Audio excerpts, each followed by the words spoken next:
నమస్కారం, welcome to మన Telugu TV news. ఇక బులెటిన్ అప్డేట్ చూద్దాం. చర్లపల్లి రైల్వే టెర్మినల్కు పొట్టి శ్రీరాములు పేరు పెట్టుకుందామని అసెంబ్లీలో సీఎం రేవంత్ ప్రకటించారు. చిత్తశుద్ధి ఉంటే కిషన్ రెడ్డి, బండి సంజయ్ కేంద్రం నుంచి ఇందుకు అనుమతులు తీసుకురావాలన్నారు. పొట్టి శ్రీరాములు చేసిన కృషిని తక్కువగా చూడటం లేదన్నారు. పొట్టి శ్రీరాములు చేసిన కృషిని ఎవరూ తక్కువగా చూడటం లేదు అన్నారు.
బీసీ సంక్షేమ వసతి గృహాలలో వసతులు సరిగా లేక విద్యార్థులు అవస్థలు పడుతున్నారని బీఆర్ఎస్ దుబ్బాక ఎమ్మెల్యే ప్రభాకర్ రెడ్డి విమర్శించారు. ఈ ఆరోపణలను మంత్రి సీతక్క ఖండించారు. ఏ విషయాన్ని తొక్కిపెట్టాల్సిన అవసరం తమ ప్రభుత్వానికి లేదన్నారు. సదరు విద్యార్థి వ్యక్తిగత కారణాల వల్ల ఆత్మహత్యాయత్నం చేశాడని, మెరుగైన వైద్యం అందించేందుకు చర్యలు తీసుకోవాలని అధికారులను ఆదేశించామని వివరించారు.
ముఖ్యమంత్రి చంద్రబాబు రేపు ఢిల్లీ వెళ్తున్నారు. ఈ పర్యటనలో ప్రధాని మోడీతో చంద్రబాబు భేటీ కానున్నారు. అమరావతి పనుల పునఃప్రారంభానికి ప్రధాని మోదీని ఆహ్వానించనున్నారు. రాజధాని అమరావతి నిర్మాణాలకు ప్రపంచ బ్యాంకు సహా అనేక ఆర్థిక సంస్థల నుంచి నిధులను సమీకరిస్తున్న విషయం తెలిసిందే. 2 ప్రతిష్టాత్మకమైన బ్యాంకులతో పాటు హడ్కో కూడా రుణాలు ఇచ్చేందుకు ముందుకొచ్చాయి.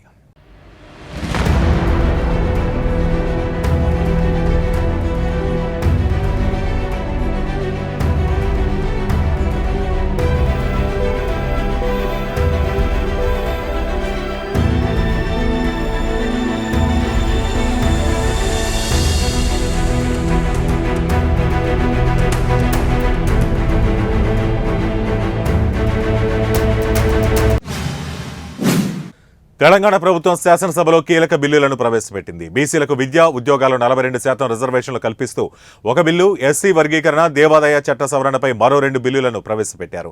బీసీ రిజర్వేషన్ బిల్లును మంత్రి పొన్నం ప్రభాకర్, ఎస్సీ వర్గీకరణ బిల్లును మంత్రి దామోదర రాజనరసింహ, దేవాదాయ చట్ట సవరణ బిల్లును మంత్రి కొండా సురేఖ సభలో ప్రవేశపెట్టారు.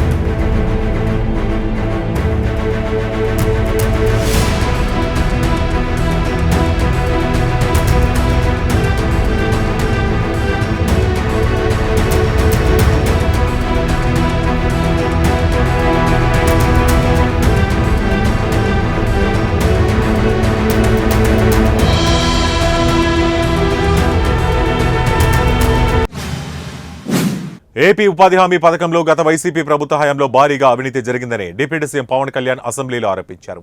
ఉపాధి హామీ నిధుల దుర్వినియోగంపై అసెంబ్లీలో జరిగిన ప్రశ్నోత్తరాల సమయంలో ఆయన మాట్లాడారు. మొత్తం 250 కోట్ల అవినీతి జరిగినట్లు అధికారులు ఇచ్చిన నివేదికల ద్వారా వెల్లడైందని పవన్ పేర్కొన్నారు.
ఆంధ్రప్రదేశ్లో ప్రైవేటు యూనివర్సిటీల ఏర్పాటును తమ ప్రభుత్వం స్వాగతిస్తోందని మంత్రి నారా లోకేష్ పేర్కొన్నారు.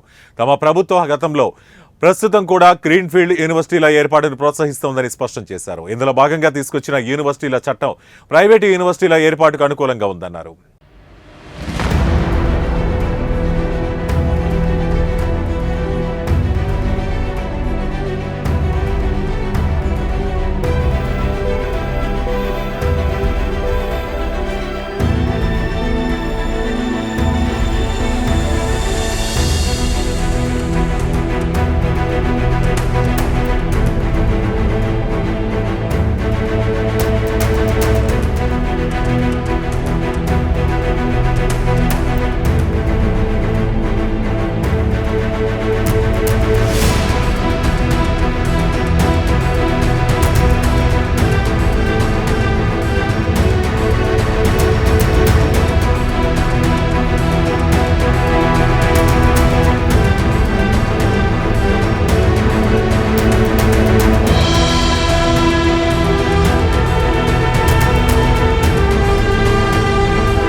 వైసీపీ పార్లమెంటరీ పార్టీ నేత వైవి సుబ్బారెడ్డి మాతృమూర్తి మృతికి మాజీ సీఎం వైఎస్ జగన్ సంతాపం తెలిపారు.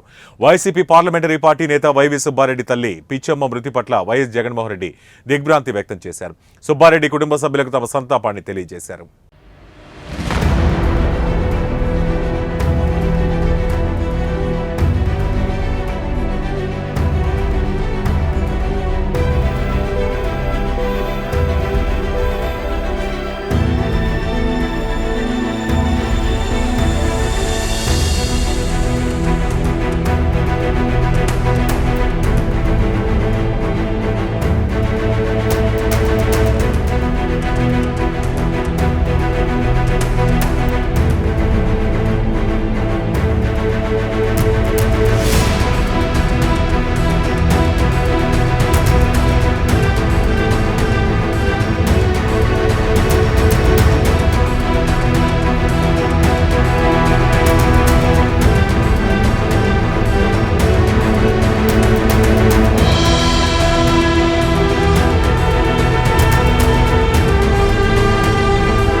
శాసన మండలి ఆవరణలో బీఆర్ఎస్ ఎమ్మెల్సీలు వినూత్న నిరసనకు దిగారు. మెడలో మిర్చి దండలను వేసుకుని నిరసన తెలిపారు.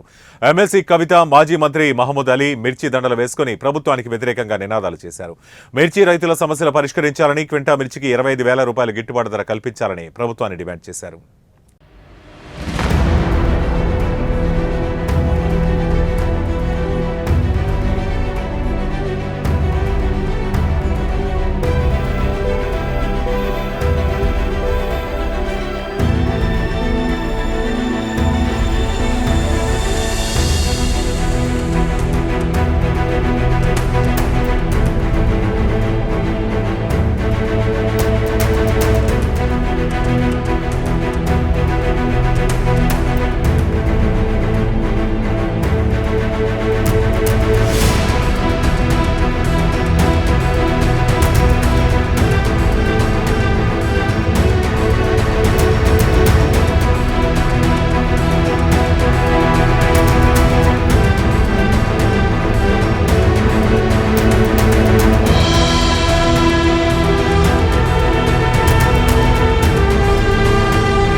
బీఆర్ఎస్ వర్కింగ్ ప్రెసిడెంట్ మాజీ మంత్రి కేటీఆర్ మరోసారి సీఎం రేవంత్ రెడ్డి ప్రభుత్వంపై సోషల్ మీడియా వేదికగా తీవ్ర విమర్శలు గుప్పించారు.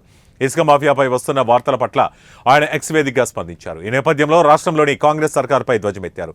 కాంగ్రెస్ ప్రభుత్వం రైతు పొలాలను ఎండబెట్టి ఇసుక వ్యాపారం చేస్తోందని దుయ్యబట్టారు.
అనంతపురం జిల్లా యాడికి శ్రీ లక్ష్మీ చెన్నకేశవ స్వామి భూములను ఆక్రమించిన వారిని వదిలే ప్రసక్తి లేదని తాడిపత్రి మున్సిపల్ చైర్మన్ జేసీ ప్రభాకర్ రెడ్డి అన్నారు.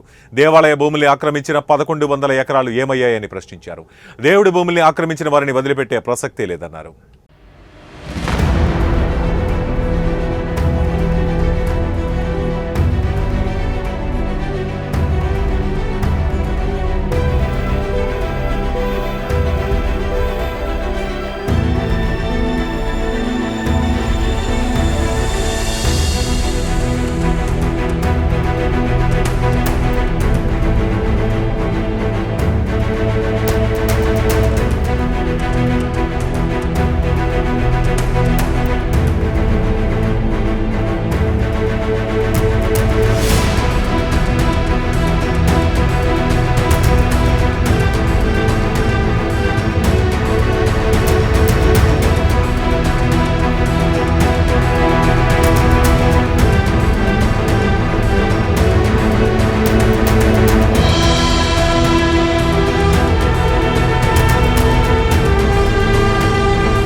గత వైసీపీ ప్రభుత్వం మాజీ సీఎం జగన్ హయాంలో రాష్ట్రంలో వ్యవస్థలన్నీ కుప్పకూలిపోయాయని ఏపీ రాష్ట్ర cooperative oil seeds growers federation chairman Visakha జిల్లా తెలుగుదేశం పార్టీ అధ్యక్షులు గండి బాబ్జీ ఆరోపించారు.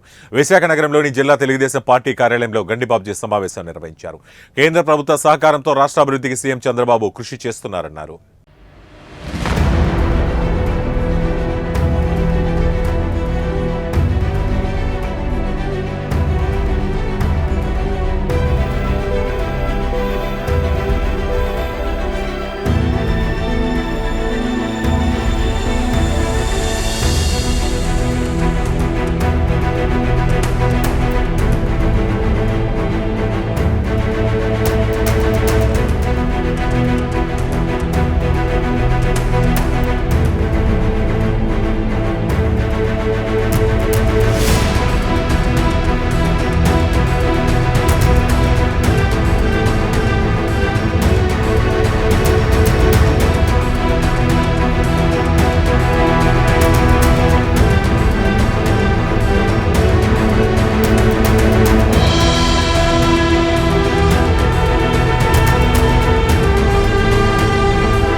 సూర్యాపేట జిల్లా తుంగతుర్తి నియోజకవర్గంలో అభినందన సభకు మంత్రులు ఉత్తమ్ కుమార్ రెడ్డి, తుమ్మల నాగేశ్వరరావు హాజరయ్యారు. తన సొంత నియోజకవర్గాన్ని గోదావరి జలాలతో సస్యశ్యామలం చేస్తానని, వైఎస్ఆర్సీపీకి పూర్తి స్థాయిలో నీళ్లు తెస్తానని ఉత్తమ్ అన్నారు. వచ్చే నెల నుండి రేషన్ సన్నబియ్యం ప్రారంభిస్తామని తెలిపారు.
రాజన్న సిరిసిల్ల జిల్లా కేంద్రంలో ఆత్మీయ సమ్మేళనానికి వచ్చిన కేంద్ర మంత్రి బండి సంజయ్కి బైక్ ర్యాలీతో బీజేపీ నాయకులు ఘన స్వాగతం పలికారు. తెలంగాణను కాంగ్రెస్ శ్రీలంకలా మారుస్తోందని, రాష్ట్రంలో అరాచక అవినీతి పాలన కొనసాగుతోందన్నారు. 15 నెలల్లోనే 1,50,000 కోట్లు అప్పు చేసి ప్రజలపై భారం మోపుతోందన్నారు.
తెలంగాణ హిస్టరీ, తెలంగాణ ఫ్యూచర్ రెండు కూడా బీఆర్ఎస్ అధినేత, తెలంగాణ తొలి ముఖ్యమంత్రి కేసీఆర్ అని ఆ పార్టీ ఎమ్మెల్సీ కల్వకుంట్ల కవిత తేల్చి చెప్పారు. తానే తెలంగాణ ఫ్యూచర్ అని చెప్పుకుంటున్న ముఖ్యమంత్రిపై ఎమ్మెల్సీ కవిత తీవ్ర స్థాయిలో విరుచుకుపడ్డారు. నిజామాబాద్ జిల్లా బీఆర్ఎస్ పార్టీ కార్యాలయంలో ఏర్పాటు చేసిన ఇఫ్తార్ విందులో ఆమె పాల్గొన్నారు.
తెలంగాణ ముఖ్యమంత్రి రేవంత్ రెడ్డి ప్రచారం కోసం పాకులాడుతున్నారని ప్రజాశాంతి అధ్యక్షులు కేఏ పాల్ ధ్వజమెత్తారు. అధికారంలోకి వచ్చిన 15 నెలల పాలనలో పూర్తిగా ఫెయిల్ అయ్యారని ఎద్దేవా చేశారు.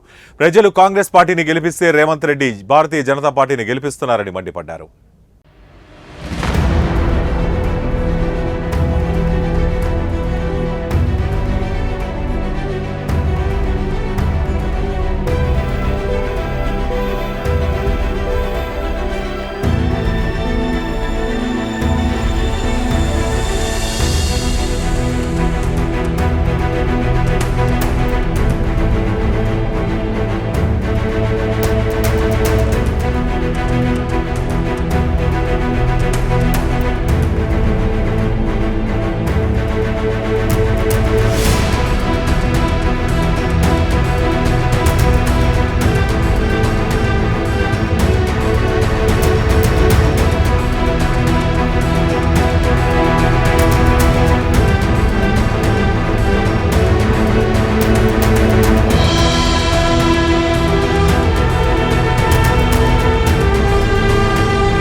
మేడ్చల్ జిల్లా ఉప్పల్ నియోజకవర్గంలో తిరుమల నగర్ లయన్స్ ఇంటర్నేషనల్ ఆధ్వర్యంలో పోచమ్మ టెంపుల్ ప్రాంగణంలో జోన్ సోషల్ కార్యక్రమాన్ని ఘనంగా నిర్వహించారు. ఈ కార్యక్రమానికి జిల్లా గవర్నర్ కృష్ణప్రసాద్, కలం కృష్ణారెడ్డి, శేఖర్ రెడ్డి, మందా సురేష్, కార్పొరేటర్ మాజీ పావణిరెడ్డి, కార్పొరేటర్ ప్రభుదాస్ ముఖ్య అతిథులుగా హాజరయ్యారు. తిరుమల నగర్ లయన్స్ క్లబ్లో మల్లేష్ గౌడ్ దంపతులు చేస్తున్న సేవలను అభినందించారు.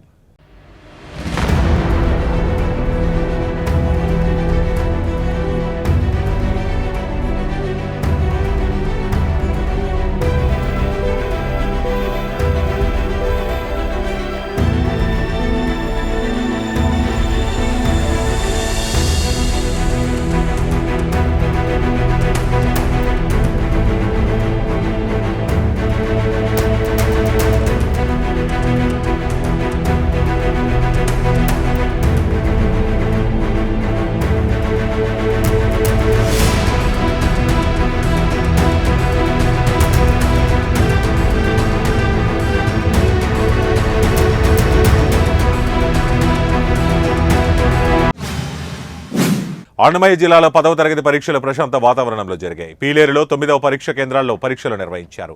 నిర్ణీత సమయానికంటే ముందే పరీక్షా కేంద్రం చేరుకున్న విద్యార్థులు ప్రశాంతంగా పరీక్ష రాశారు. పరీక్షా కేంద్రాల వద్ద సీసీ కెమెరాల నిఘా ఏర్పాటు చేశారు.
ఎన్టీఆర్ జిల్లా తిరువూరు ఎస్ఐ సత్యనారాయణ సమావేశం నిర్వహించారు. ఇసుక అక్రమంగా తరలిస్తే కఠిన చర్యలు తప్పవని ఎస్ఐ హెచ్చరించారు.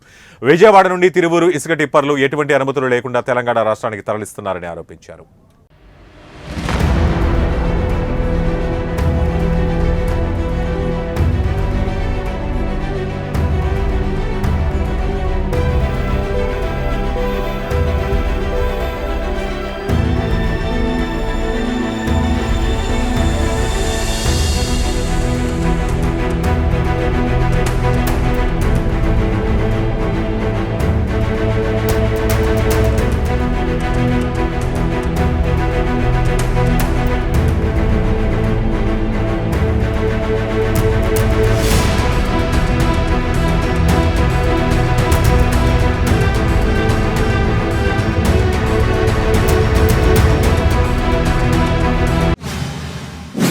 ఎస్ఎల్బీసీ టన్నెల్లో రెస్క్యూ ఆపరేషన్ 24వ రోజు కొనసాగుతోంది.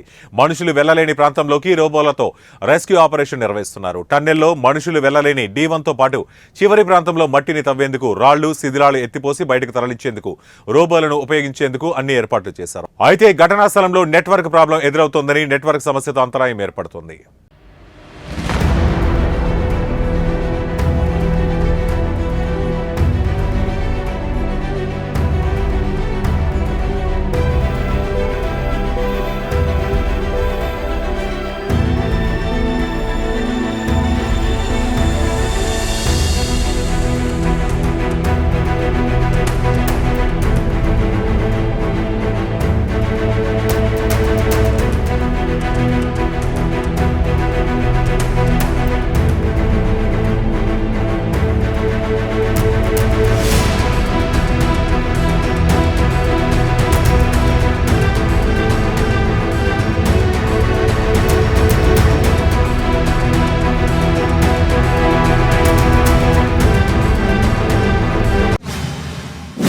కొత్తగూడెం మున్సిపాలిటీలు మొండి బకాయిలను వినూత్న తరహాలో వసూలు చేస్తున్నారు. ఇంటి పన్నులు, పంపు బిల్లులు, ట్రేడ్ లైసెన్సులు పెద్ద మొత్తంలో బకాయి పడిన వారి నుంచి చెత్త, ట్రాక్టర్ మైక్ అనౌన్స్మెంట్ ద్వారా వసూలు చేయాలని నిర్ణయించారు.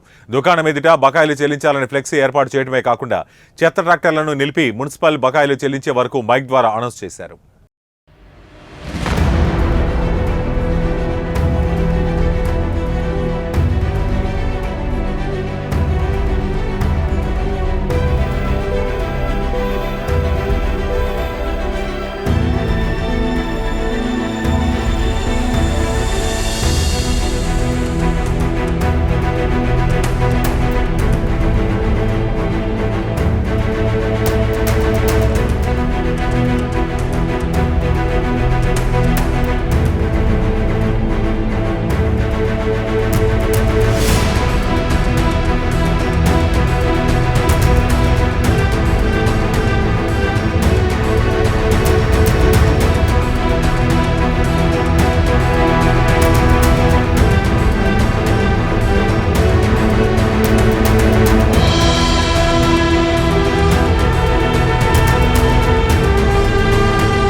ఇవి ఇప్పటివరకు బులెటిన్ అప్డేట్స్. మరిన్ని అప్డేట్స్ కోసం చూస్తూనే ఉండండి మన తెలుగు టీవీ న్యూస్.